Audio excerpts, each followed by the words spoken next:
तेलंगाना में एक ज़िला है, नाम है संगारेड्डी। और इस संगारेड्डी ज़िले में एक जगह है जिसका नाम है अमीनपुर। अमीनपुर गांव है ये। और अमीनपुर गांव में एक और लोकेलिटी है जिसका नाम है बीरनगुड्डा। तो इस बीरनगुड्डा में एक परिवार रहा करता था और परिवार छोटा सा ही था, ज़्यादा बड़े मतलब ज़्यादा लोग नहीं थे फैमिली में, पति पत्नी और 3 प्यारे प्यारे छोटे छोटे बच्चे। बच्चे जो हैं उनकी उम्र यही 8 से 12 साल के बीच थी। मतलब एक बच्चा था 8 साल का, एक 12 साल का था और एक बीच में 10 साल की एक बेटी थी, जिसको इधर नॉर्थ इंडिया में सारी बेटियों को लोग बहुत प्यार से गुड़िया कहते हैं। मुझे वो बात बहुत अच्छी भी लगती है। तो खैर, एक गुड़िया थी और 2 गुड्डे थे कुल मिलाकर, और हस्बैंड वाइफ। परिवार भी मतलब वेल सेटल्ड था, ऐसी कोई दिक्कत नहीं थी। हस्बैंड की अगर मैं प्रोफाइल की बात करूं तो हस्बैंड का प्रोफाइल जो है वो बहुत वर्क वाइज बहुत बढ़िया नहीं था। मतलब वो मेहनत मजदूरी करने वाला काम करता था, इसमें कोई बुराई नहीं है। लेकिन आजकल के ज़माने में जहां ज़्यादा पैसों की दरकार होती है वहां आदमी काम भी कुछ अच्छा करना चाहता है।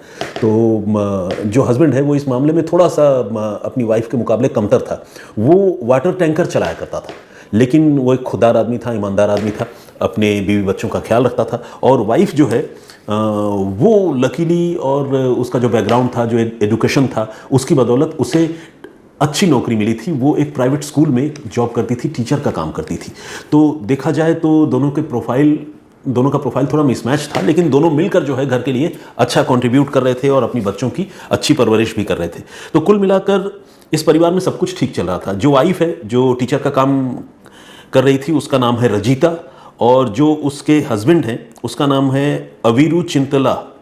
अवीरू चिंतला पूरा नाम है, अवीरू चिंतला चेन्या, ये पूरा नाम है। साउथ के लोगों का नाम ऑब्वियसली हम नॉर्थ इंडियन लोगों के लिए थोड़ा सा टंग ट्विस्टर टाइप का हो जाता है। तो साउथ के जो दर्शक हैं वो ज़्यादा रिलेट कर पाते होंगे कि मैं कितना बुरा प्रोनाउंस कर रहा हूँ। एनीवे, चलिए, तो ये पति पत्नी थे, अवीरू चिंतला और रजीता, और ज़िंदगी बहुत खुशहाल चल रही थी, ठीक चल रही थी। 27 मार्च को शाम के वक्त, अभी पिछले महीने की ये बात है, ये जो अवीरू चिंतला है ये अपने घर से काम के लिए निकला।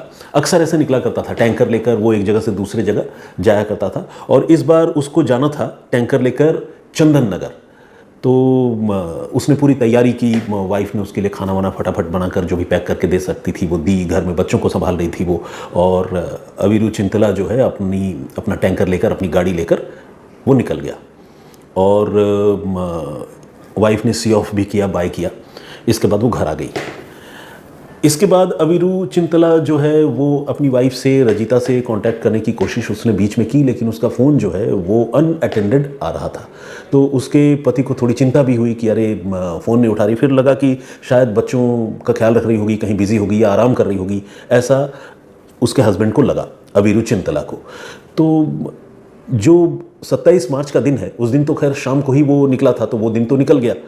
उसके बाद 28 मार्च का दिन आया, 28 मार्च को वो टैंकर लेकर लेट आफ्टरनून यानी शाम के वक्त वापस आया।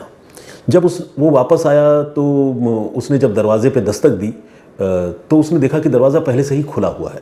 और वो उसे थोड़ी चिंता भी हुई, क्योंकि उसकी वाइफ फ़ोन नहीं उठा रही थी, दरवाज़ा खुला हुआ था। तो वो तेज़ कदमों से घर के अंदर गया, और अंदर जाने के बाद उसने देखा कि उसकी वाइफ जो है वो दर्द से छटपटा रही है। उसके पेट में बहुत तेज़ दर्द हो रहा है, और जो चावल, दही और इस तरह के जो फूड आइटम हैं वो घर में बिखरे हुए हैं। वो घबरा गया कि अरे ये क्या हुआ, क्योंकि मन में थोड़ी आशंका या शंका तो हो ही रही थी जब उसकी वाइफ ने फ़ोन उठाना बंद कर दिया था या कॉल अनअटेंडेड जा रहा था। तो वो थोड़ा घबरा गया। फिर उसने अपनी वाइफ से पूछा कि हुआ क्या। उसने कहा मेरी छोड़ो, बच्चों को देखो प्लीज़।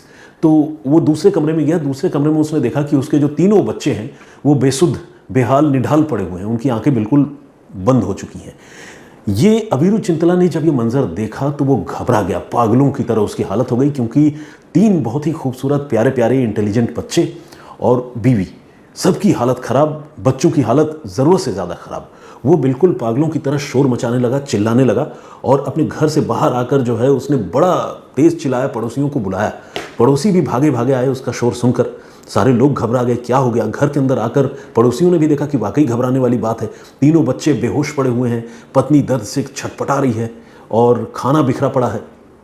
तो सबको उठाकर, गांव वालों के साथ मिलकर, जिस लोकेलिटी में वो रहता था, सबको उठाकर वो पास के हॉस्पिटल में लेकर गया।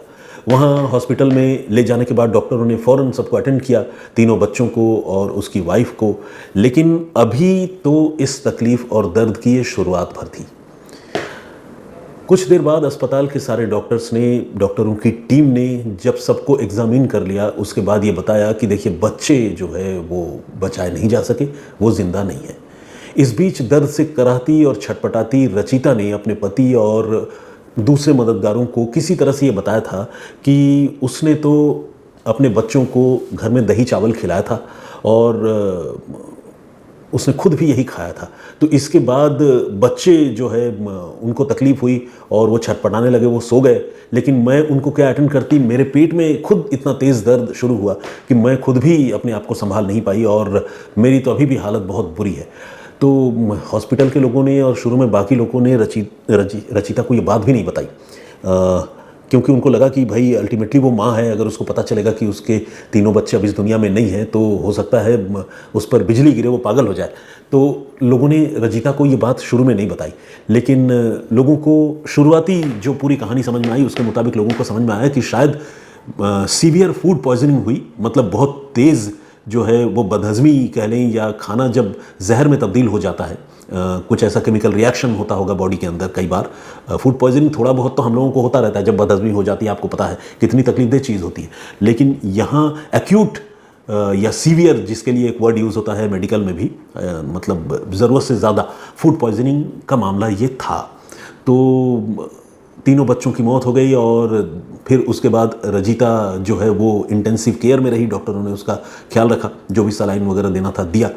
इसके बाद जब थोड़ी सी चीज़ें सेटल हुई तो रचिता को भी पता चली कि उसके बच्चे अब इस दुनिया में नहीं रहे। वो वाकई उसकी हालत पागलों जैसी हुई, वो रोने चिल्लाने दहाड़े मारकर रोने लग गई।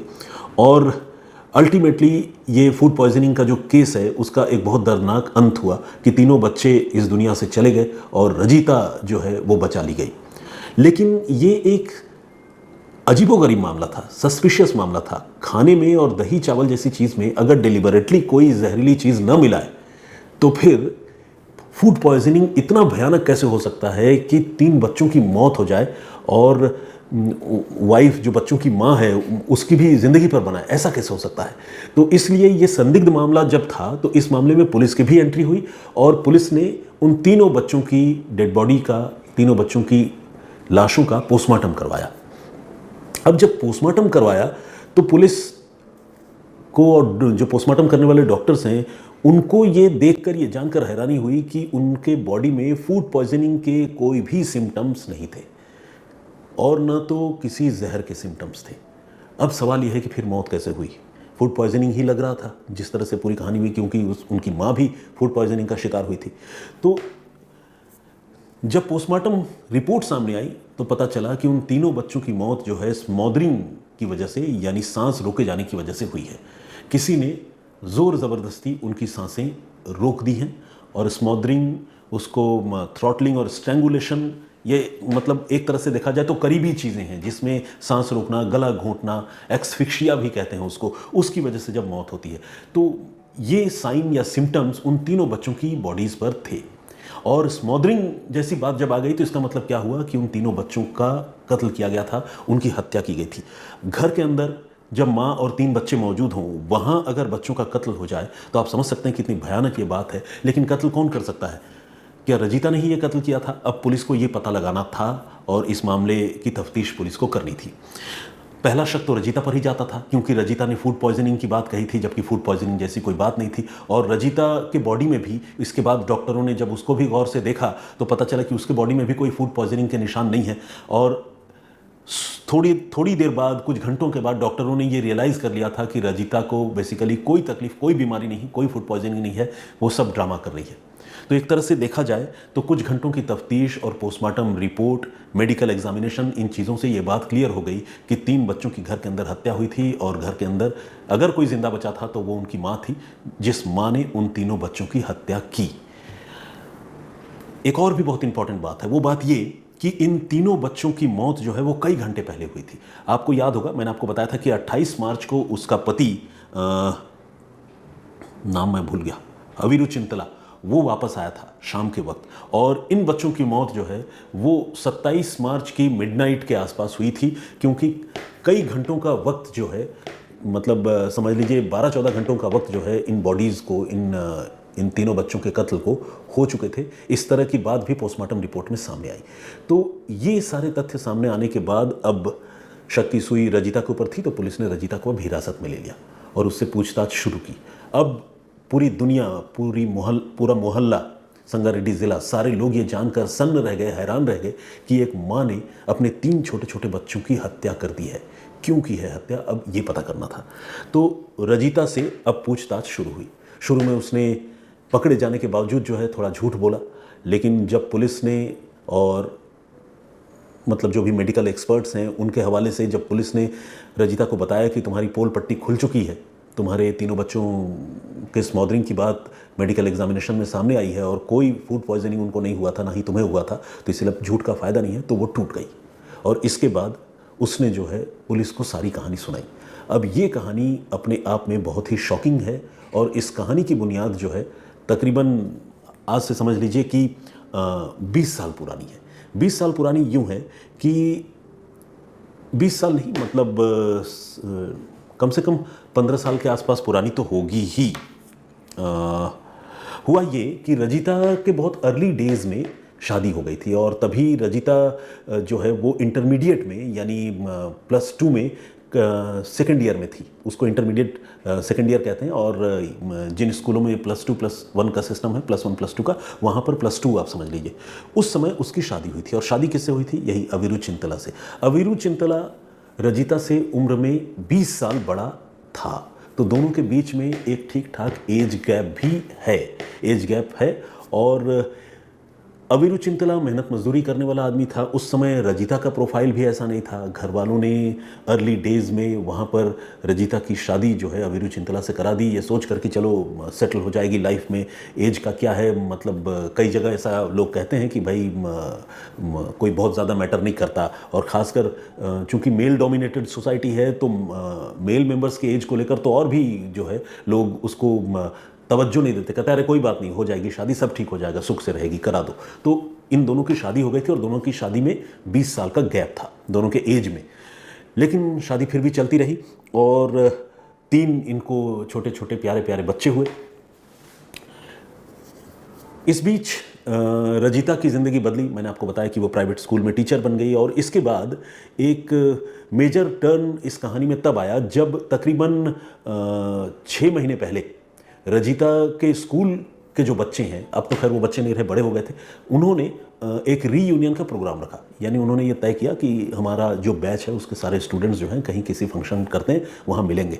पहले तो इस तरह के रीयूनियन प्रोग्राम शायद इतने नहीं होते थे, लेकिन अब व्हाट्सएप का ज़माना है और मोबाइल फ़ोन, स्मार्टफोन सबके हाथ में है, तो सारे लोग एक दूसरे से कनेक्टेड रहते हैं। फ़ोन नंबर्स के लिए भी अलग से डायरी नहीं रखनी पड़ती, सब कुछ मोबाइल में है। तो लोग जब कनेक्टेड होते हैं तो उनको ये लगता है कि यार चलो पुराने दिनों को याद करते हैं, थोड़ा नॉस्टैल्जिक हो जाते हैं और रीयूनियन का प्रोग्राम रखते हैं।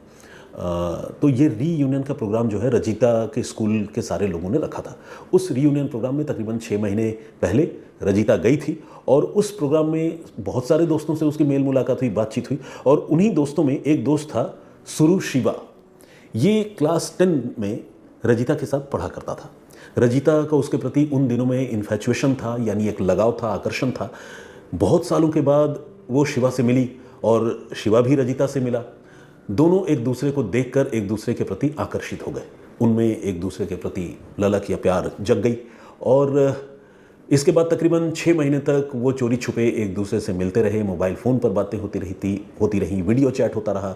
बच्चे चूंकि काफ़ी छोटे छोटे थे, तो उन्होंने कभी इस रिलेशनशिप में बाधा डालने की कोशिश नहीं की, और उनको पता भी नहीं चला कि उनकी माँ क्या कर रही है। उधर अवीरू चिंतला टैंकर लेकर घर से बाहर चला जाता था, तो रजिता के पास अपने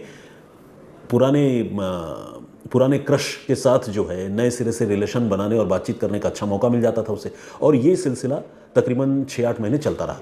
6 महीने के बाद जो है रजिता को लगा कि अब अवीरू चिंतला से पीछा छोड़कर हमें आगे बढ़ना चाहिए, और मुझे जो है वो शिवा से ही शादी करनी चाहिए, क्योंकि वो शिवा के साथ अवीरू चिंतला को कंपेयर करने लगी थी। और अवीरू चिंतला कहाँ एक मेहनत मजदूरी करने वाला बुजुर्ग बनता हुआ, बुजुर्गियत की तरफ जाता हुआ आदमी, और कहाँ काफ़ी यंग उसके मुकाबले रजिता के एज ग्रुप का वो शिवा।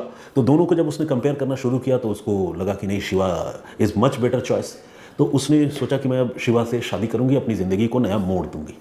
लेकिन वो माँ थी, बच्चे थे उसके साथ, तो बच्चों को वो छोड़ना नहीं चाहती थी। तो एक दिन उसने शिवा से कहा कि देखो, मैं तुमसे शादी करना चाहती हूँ, मैं अवीरू से बहुत ऊब गई हूँ, अवीरू चिंतला से, उसके साथ मेरी अक्सर लड़ाइयाँ भी होती रहती है।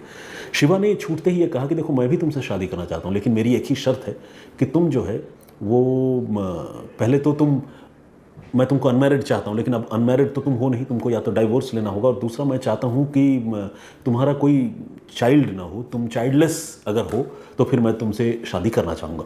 शिवा के कहने का मतलब ये था कि तलाक भी लेना होगा, बच्चों को भी छोड़ना होगा, तभी मैं तुमसे शादी करूँगा। ये बात जब रजिता ने सुनी तो वो शिवा के प्यार में इतना पागल हो चुकी थी, पता नहीं इसको प्यार नाम दूँ या क्या दूँ। उसने सोचा कि अभी तलाक लेना और बच्चों को छोड़ने के लिए लीगलिटीज़ में जाना, उसमें तो काफ़ी वक्त लग जाएगा। उसने ये तय कर लिया कि वो अपने बच्चों की हत्या कर देगी। सोचिए दिमाग कैसे काम करता है इंसान का, कई बार नेगेटिवली। तो उसने सोचा कि मैं बच्चों की हत्या कर दूंगी, और इसके बाद उसने शिवा से राय ली। शिवा ने बोला, मुझे कोई प्रॉब्लम नहीं है, तुम अगर मार देती हो तुम्हारे बच्चों को तो बहुत अच्छी बात है, हम फ़ौरन शादी कर लेंगे, बस तुमको उनसे अलग होना होगा, मेरी एक ही शर्त है। कैसा वो भी आदमी था, मैं उसके बारे में भी सोच रहा हूँ और हैरान हो रहा हूँ, आप लोग भी सोचकर हैरान होते होंगे। तो खैर, ये इसी को कहते हैं ना कि लाइक माइंडेड लोग एक दूसरे से मिल भी जाते हैं। तो ये लाइक माइंडेड बेवकूफ़ और जल्लाद किस्म के लोग थे, जिन दोनों का एक दूसरे से मिलन हो गया।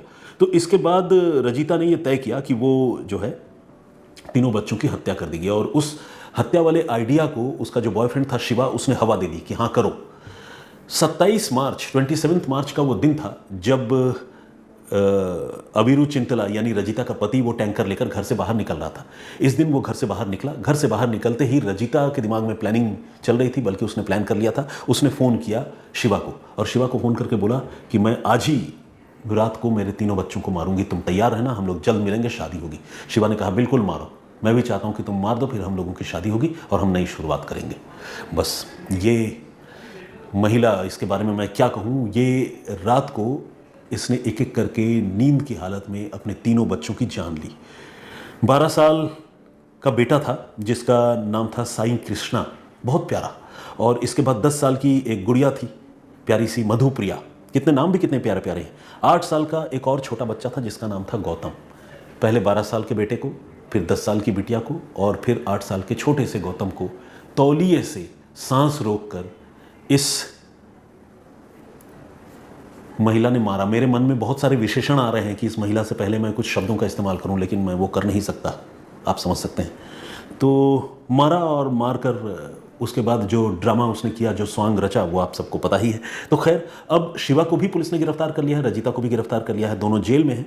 और ये कहानी यहीं तक। उम्मीद करते हैं कि इनको इनके गुनाहों की सज़ा मिलेगी। आज नहीं तो कल ये दोनों गिरफ्तार तो हो ही चुके हैं, इनको कोर्ट से सज़ा भी मिलेगी, इस तरह मैं उम्मीद करता हूँ।